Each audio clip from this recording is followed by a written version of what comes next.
Preciado rector, esta será la última vez en la que me dirija en esta ceremonia a los colegiales de número como presidente de la República y como patrono de la institución. Valoro profundamente el símbolo que tiene este claustro para Colombia. Son 368 años de historia que encarnan la visión de Fray Cristóbal de Torres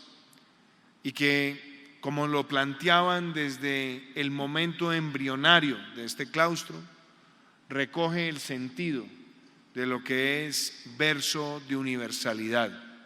de donde viene después la palabra universidad. El verso de universalidad significa la búsqueda continua de la verdad, del veritas, y busca también que en el ejercicio de la función académica, profesores y alumnos se consagren con una virtud, la virtud de la independencia de criterio y de que la búsqueda de la verdad no puede ser presa ni de ideologicismos, ni mucho menos de prejuicios. Por eso ha sido este claustro un foro único, un foro exclusivo, un foro abierto, donde muchos de los padres de la República debatieron las ideas,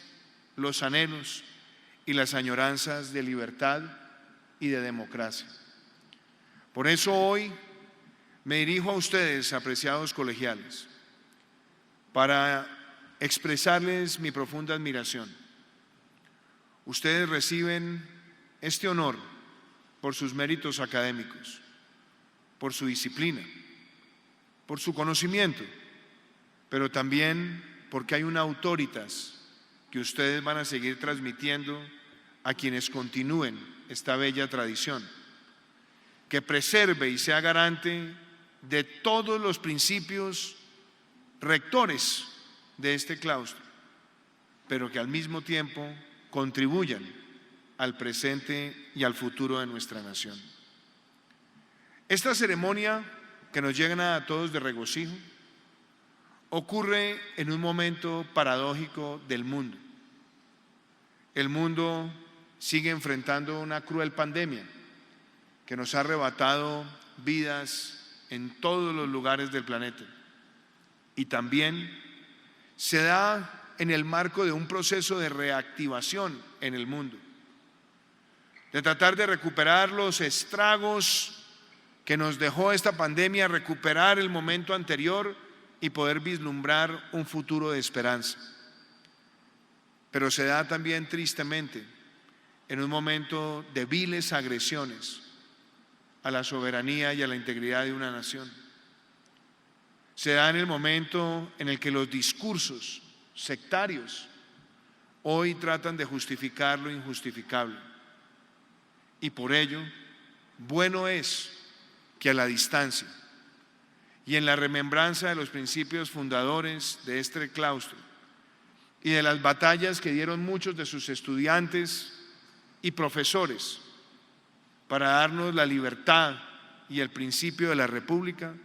tengamos hoy en cuenta lo valioso que es la preservación de la democracia. Muchas veces pensamos que la democracia está allí, que nos ha sido brindada, que hoy es nuestra propiedad y que por lo tanto no tiene amenazas. Las democracias hoy sí las tienen. En un mundo de volatilidad, de incertidumbre, de complejidades y de ambigüedades, las democracias hoy están siendo amenazadas, como bien lo recrea Moisés Naim en su último libro, por tres P's: por la posverdad, por el populismo y por la polarización. Esas tres P's están presentes en los discursos sectarios que se ven hoy, con el cual se agrede a una nación, y miles de ciudadanos salen a defender lo suyo, lo propio, su territorialidad, pero salen a defender su nacionalidad. Esos discursos fueron los mismos que en los albores del siglo XX llevaron al mundo a presenciar los más crueles y fratricidas regímenes de que se tenga memoria. Y por lo tanto, saber discernir la amenaza que esas tres P's trae para el presente es un deber moral. La posverdad es hoy una de las amenazas más difíciles para la democracia, porque nace de un principio que cada vez se va haciendo más exponencial en la inmediatez de las redes, en la manipulación algorítmica y en tratar de convertir a las sociedades como barras bravas capturadas por ideologicismos. La posverdad asume que percepción es realidad. La posverdad busca que las percepciones y los prejuicios sean los que dominen los criterios de las sociedades. Y entonces allí, cuando se pierde el valor de los hechos y lo incontroversiales de los mismos, empiezan a flaquear inclusive los principios del veritas y el autoritas que debe estar presente en la función académica. La posverdad es lo que hoy vemos todos los días cuando se niegan los hechos y que ha llevado a naciones cercanas a nosotros ver cómo, a pesar de todas las conquistas económicas y sociales, se le sembró a una juventud el catastrofismo y se llevó a la sociedad a unas expresiones de violencia nunca antes vistas en esas naciones, como ha acontecido recientemente en Chile. Se desconoció la evolución en el ingreso per cápita, en la expectativa de vida, en el acceso a la educación y a la salud. Y se le dejó de explicar a una juventud que con ardentía quiere llegar a mejores destinos, se le dejó de explicar de dónde venía. Y entonces permitió que la exponencialidad de la información, mucha de ella manipulada, se tradujera en una rabia por no tener las aspiraciones futuras. Es muy importante entender que cuando se desconocen los hechos para tratar algunos de cabalgar en sus aspiraciones políticas, pendencieras y con ánimos de fractura, también empieza a surgir peligrosamente el populismo. El que invita a una falsa grandeza nacional, pero que empieza es a socavar los principios de la convivencia, porque entonces lo que se busca es la confrontación entre el empleador y el empleado, y lo que se busca es la división entre ricos y pobres, y lo que se busca es pretender la justificación de la exacerbación social para por esa vía cuestionar las instituciones mismas. Las instituciones son imperfectas porque son humanas, porque vienen del quehacer humano, pero qué bueno también entender la evolución de las mismas, como de hecho ha ocurrido en esta nación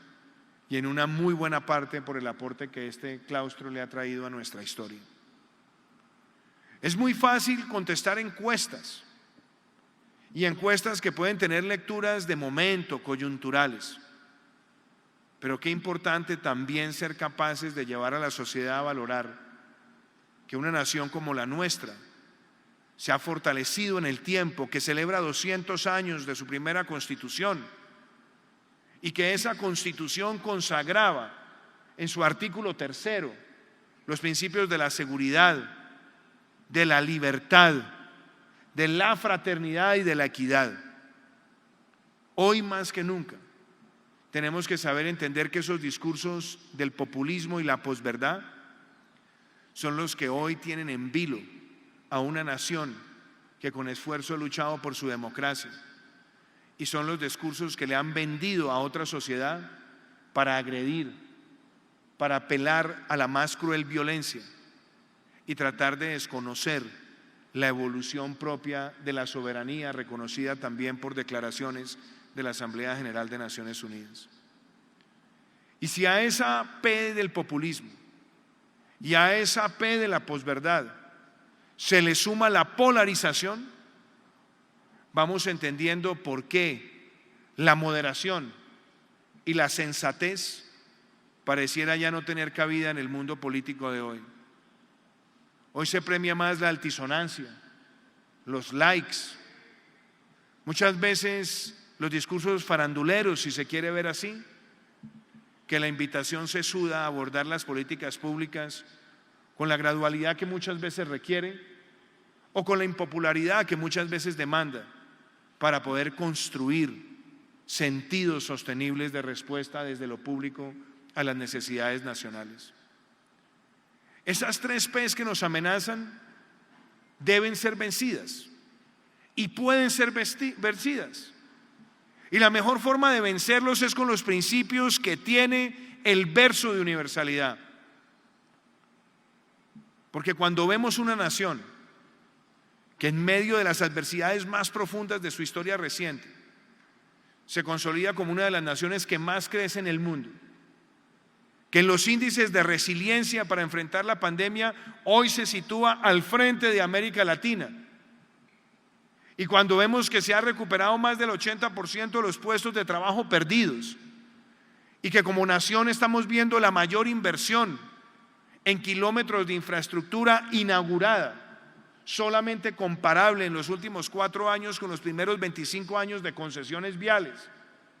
o nos damos cuenta que 2.5 millones de compatriotas por primera vez pueden acceder al agua potable,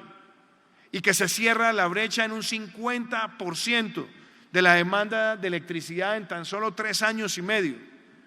y se desarrolla una transición energética que hoy se reconoce, y se ve una Colombia creativa, innovadora,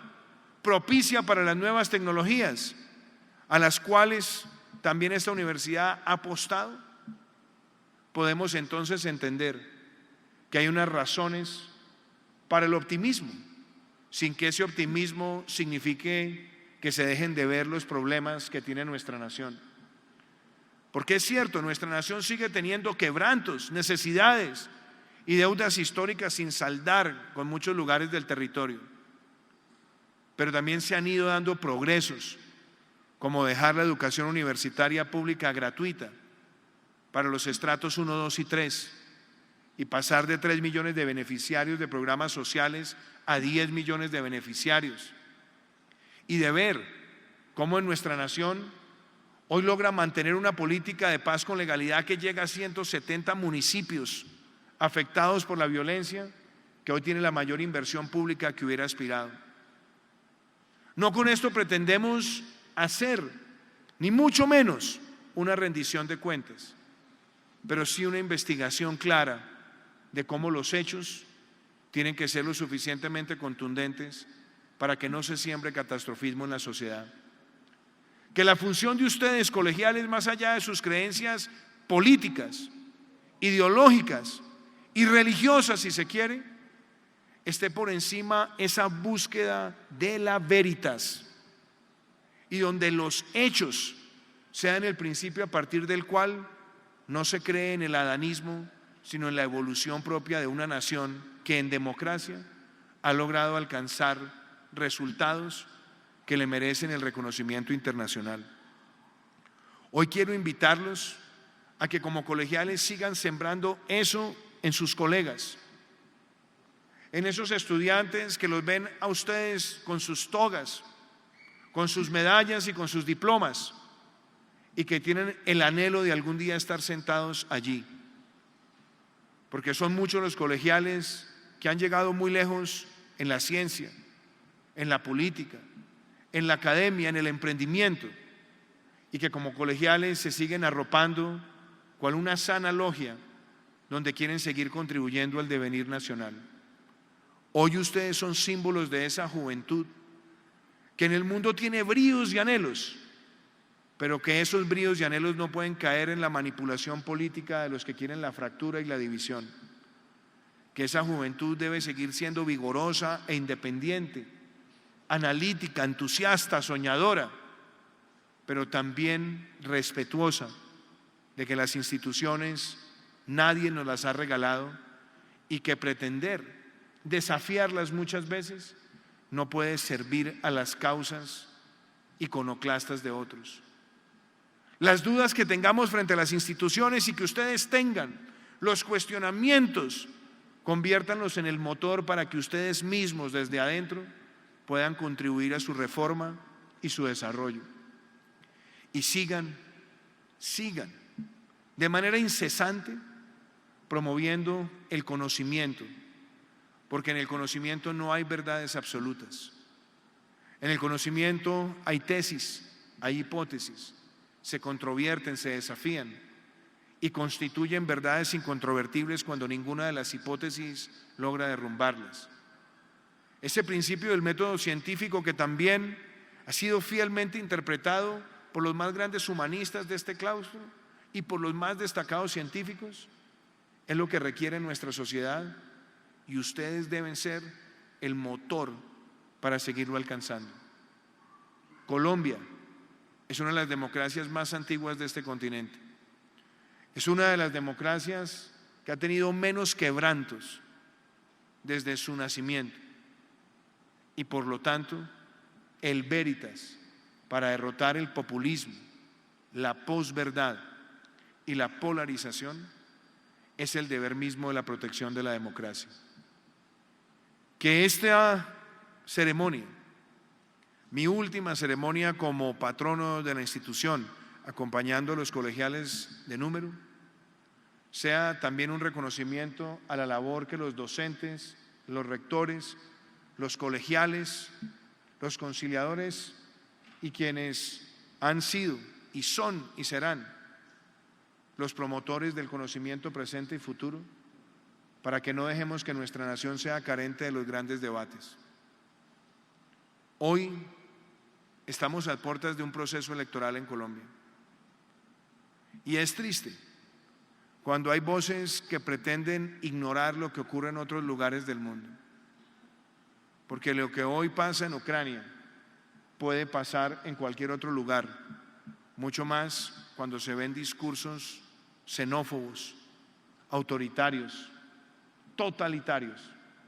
que no se veían desde las épocas más oscuras del nazismo. No en vano la revista Time lo ha reflejado en una portada que debemos cuidar y preservar para la reflexión. La indiferencia hace más de 100 años llevó a una de las más crueles catástrofes mundiales. Hoy por lo menos se ve un mundo más unido, y hoy se adelanta una reunión de la Asamblea General de las Naciones Unidas para que de manera histórica se pueda sancionar y poner en escarnio público esas tesis del oprobio. Pero desde la reflexión propia de una nación como la nuestra, esos discursos muchas veces van soterrados en el debate electoral. La supremacía de unos frente a otros, la segregación de unos frente a otros, la promoción del odio, nunca ha sido el principio de nuestra nación.